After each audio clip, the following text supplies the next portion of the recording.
kind of struggling a little bit. Something you can go play with. The last day of the hunt, he'd already killed, but he was still up there. And he comes up to me. He says, "Do you mind if I get up early with you tomorrow?" And I said, "No, hell, I get up at 3 o'clock in the morning. So if you want to get up 3 o'clock in the morning and join me, I'll have coffee going. It may not be done yet." So he jumps up and went to bed and got up. And when I got there at 3 o'clock in the morning, he was already rummaging around in the damn tent. And so I helped him get the coffee going and stuff. And he says, "Would you mind if I cook today?" And I'm like, "Man, I didn't realize my cooking was bad." And he says, "No, I like to cook. And I says, "Well, I kind of felt bad, but I said, have at it. Get after it." And I mean, he started handling that flat grill like a magician, man. He had food coming off of it and nothing flat. And I says, "Where did you learn how to cook?" And he says, "Army." I don't know. I was the cook. And I says, "Well, hell, I'm not going to compete with you." He cooked every meal after that. But he still tipped me good. I don't know how he tipped Josh, but he just tipped me to get the hell out of the kitchen. Like John, he's a guy that owns 357. He's living with us down there in the basement now because he lost his lease on the place he had and everything. But I said, "Yeah, you can stay down there." I said, I gotta be compensated. No, don't worry about it. Oh man, he can cook. Yeah. That's something coming from you.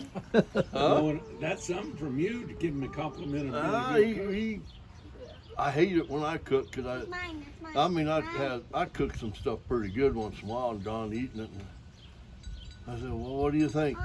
"It's all right." I'll cook tomorrow. He said, "It's all right." I said, "Give me a 1 to 10, dude. I don't want to hear this all right crap." That's mine. But you should have seen what Mine. I've never baked a cake in my life.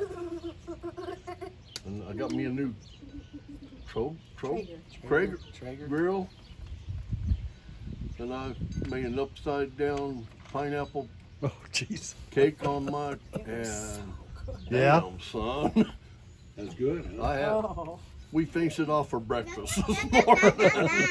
Better than your donuts you made for all the kids in Oh camp. yeah, Remember these that donuts? was a hard thing to do.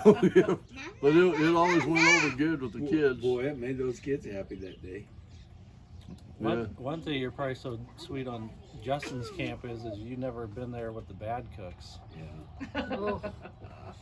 Well, it is kind of overwhelming when you go there because I didn't pack the food. His wife packs the food, and she hands you this menu that you kind of need to stick toward. Yeah.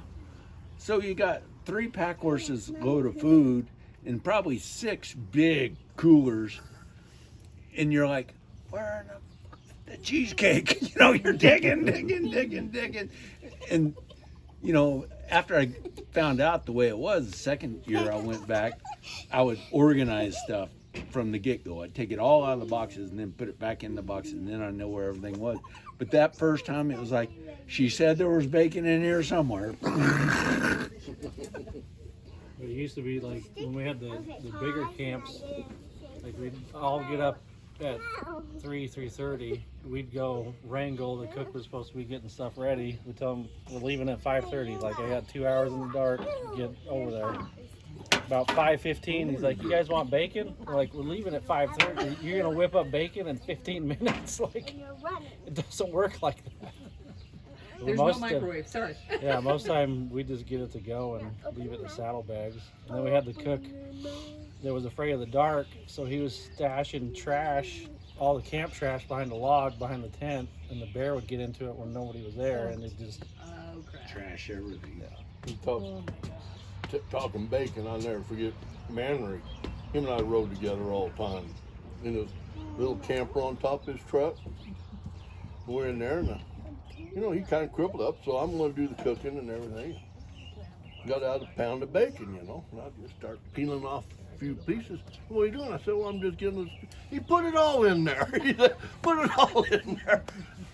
Okay, cook it up, Now I'm ready to take it out because it still looked like bacon.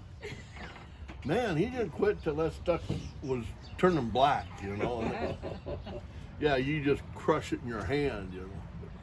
So that same cook that was scared of the dark, we killed early one morning and came back and caught him on his normal mid-morning routine.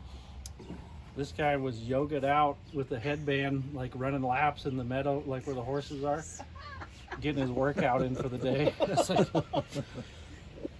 The worst problem I had working for Justin wasn't Justin related. It was the guide related. Because I went in there the first year, it was just me and this guide that I didn't know. And I made the mistake of telling him, yeah, I can pack a little bit. I saw him check it off in his mind. So next day he goes way up above timberline with his hunters. And sure enough, they killed 2 bulls up there above timberline. And he calls me on the radio. Hey Bob, I'm up at the bone pile. Can you help me come pack? So I said, all right. And I went up there. So my nap time as a cook was, like he says, after I do dishes in the morning. Well, I had to go up and help him. So then I come back, and that was all cool. We took care of that. And then I go up there with Josh. He takes his hunters up on the hill, and I'm just fixing to get snuggled up, take a little nap again. And Josh calls me on the radio. Hey, Bob, we left our horses at the salt house, and now we're down the Big Blue, the Big Blue Creek. And I said, well, how far are you down there? And he says, quite a while. But this hunter I got, he's not going to be able to walk back to those horses. I said, so you want me to go get your horses?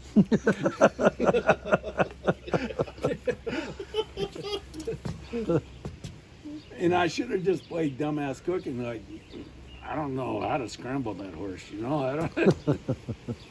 You rode a lot on the Uncle Pottery. You've been down Bear Creek? I don't think Up there on Compadre Manor, he took me down that one time. Well, we rode all over that place. And we're riding down. Man, the trail is down in the bottom of a pretty good canyon, but the trail is beautiful. Well, we finally got logged in where we couldn't go no more. And Manor being crippled and all, we gonna have to turn around right here. No, we're not gonna turn around. We're gonna go up on top of the ridge right up there. And well, we can't ride up that. He said, I know. He said, just take my horse with your mule and head up there. Well, I did. He just crawling on his knees and hands all the way up that damn ridge to get up on top. he had polio, didn't he? Yeah, he had size 11, size 7 shoe, you know. Yeah, he was about 4 inches short on, he was about that much short on one leg. But he used to say when he was a carpenter, he'd walk the scaffolding and stuff, or when he'd build a roof or putting them, that wood, he'd just walk right across it. When he was younger. probably didn't walk in circles. That's just mean. You didn't know him, did you? You wouldn't have got away with that.